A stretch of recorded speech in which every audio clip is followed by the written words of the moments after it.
ગુજરાત રાજ્ય યોગ બોર્ડ દ્વારા આંતરરાષ્ટ્રીય યોગ દિવસની પૂર્વ તૈયારીઓના ભાગરૂપે યોગ સપ્તાહની ઠેર ઠેર ઉજવણી થઈ રહી છે. ત્યારે સુરેન્દ્રનગરના વટેશ્વર વન ખાતે યોગ પ્રોટોકોલ શિબિરનું આયોજન કરવામાં આવ્યું હતું.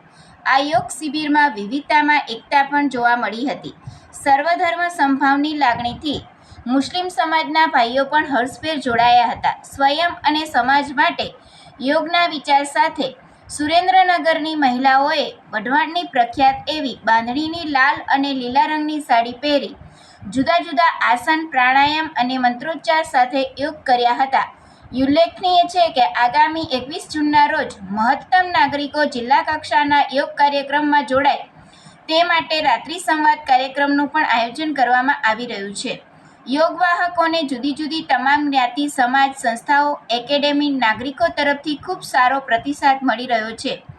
જિલ્લા યોગ કોઓર્ડિનેટર શ્રી નીતાબેન દેસાઈના માર્ગદર્શન હેઠળ સુરેન્દ્રનગર જિલ્લાની યોગ ટીમ દ્વારા યોગ સપ્તાહની ઉજવણી રૂપે રોજ જુદી જુદી જગ્યાઓએ યોગલક્ષી કાર્યક્રમો કરવામાં આવી રહ્યા છે.